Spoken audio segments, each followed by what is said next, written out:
ဖတ်လဲဆို fur fur go ago pay ja page home home fine five now join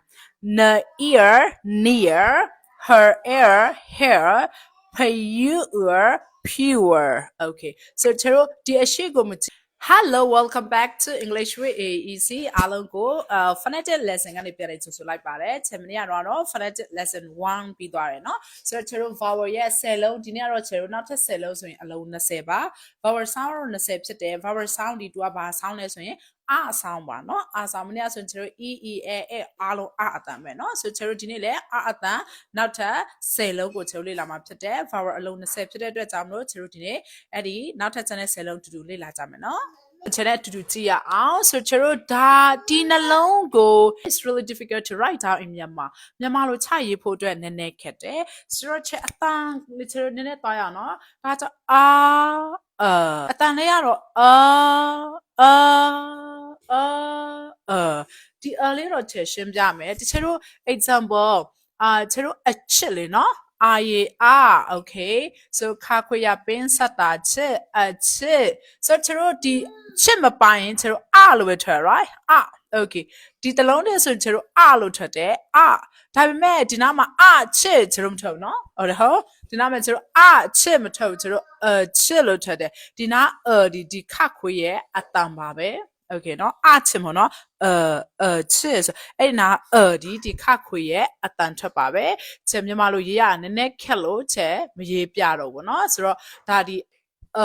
ဆိုတဲ့အတန်ပေါ့เนาะဒါတင်ကြတာတော့ခခွေတင်ကြတာပါokay ဆိုတော့ချက်တို့ဆိုတော့ဒါဆို fur เนาะ furဒီထက်လဲရတယ်မထက်ချင်လဲရတယ်ဒါကြောင့်ချက်ခွင်းစခွင်းပိတ်နဲ့လောက်ထားတယ်အကဲထက်မှာဆိုရင် fur ရှောက်ချတော့အပေါ်လိမ့်နေနော် fur မထက်ဆိုတော့ far အဲ့ဒီတန်းနေထားမှာ okay နော် so next one ကတော့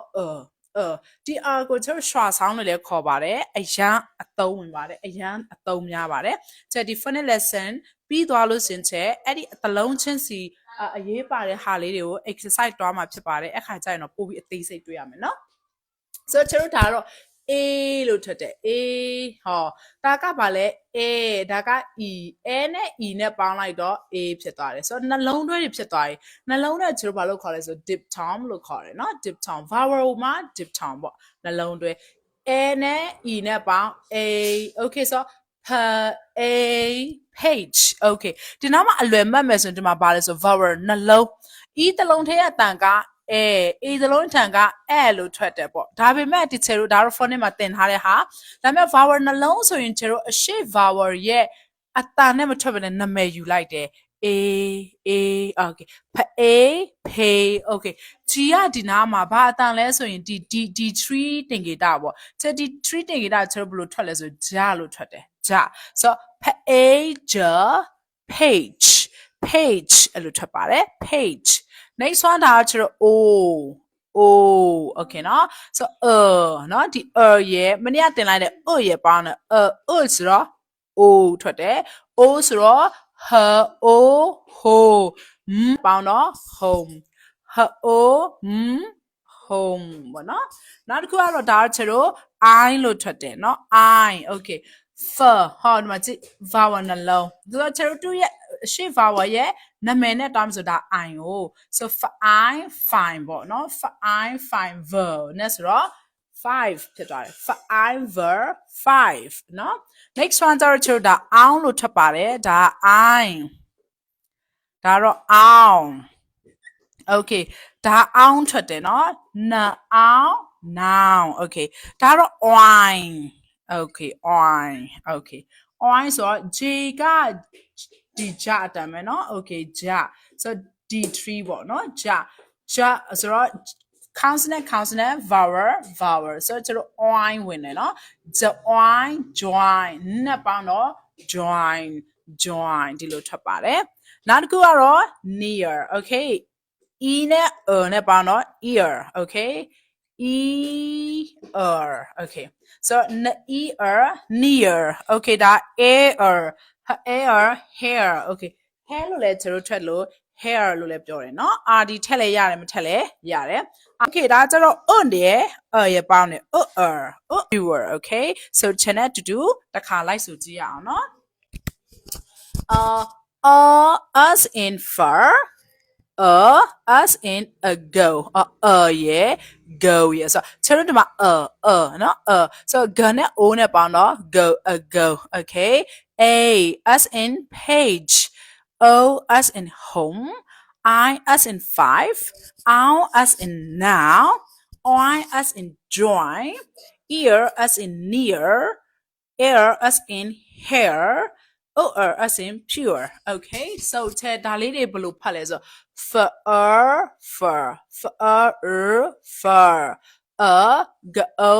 go a go pay ja page ho home home fine ver 5 now join near her hair pure okay so ကျွန်တော်ဒီအရှိကိုမကြည့်ဘဲနဲ့ဒါလေးကိုကြည့်ပြီးတော့မှလည်းကျွန်တော်ဘာလုပ်လဲဆိုရင်အတန်ထွက်လို့ရတယ်ပေါ့နော် so ချက်ဒါ channel တူတူလိုက်ဆိုကြည့်မယ်နော်a o I ear air again a o I ear air again a o I ear air again a o I ear air နောက်ဆုံးတစ်ခါနော်a o I ear air okay ဆိုရင်ကျွန်တော်ဒီ vowel အလုံး20ပြီးသွားပါပြီ so vowel အလုံး20ပြီးလို့ရှင်ကျွန်တော်နောက်ထပ် consonant 24လုံးထပ်သွားမယ်เนาะ so ချက် consonant ကို12လုံးတရက်ကို12လုံးနောက်တစ်ရက်12လုံးဆို24လုံးပြည့်သွားမယ်ဆိုရင်ကျွန်တော်phonetic lesson 4လောက်နဲ့ဆိုရင်ကျွန်တော်ဒီphonetic symbol လေးတွေကျွန်တော်အကုန်ပြီးသွားမယ်အဲ့ဒါပြီးကျွန်တော် exercise သွားမှာဖြစ်တယ်ဒါကြောင့်မလို့ဒီအတန်ထွက်လေးတေချာရချင်တယ်ဆိုရင်ဒါလေးကို write down into your book စောင့်ထမှာချရေးပြီးเนาะဒီ letter လေးချရေးပြီးတော့မှမှတ်ပေးပြီးလို့ရှင်ဒီ channel exercise လုပ်တဲ့အခါမှာအတူတူကြည့်ရအောင်ဆိုတော့အားလုံးပဲအင်္ဂလိပ်အတန်ထွက်မှန်ကန်စာထွက်နိုင်တယ်ဒီများဖြစ်ကြပါစေလို့ဆန္ဒပြုရင်းနဲ့နောက်ထပ်ဗီဒီယိုမှာပြန်လည်တွေ့ဆုံကြပါမယ် bye for now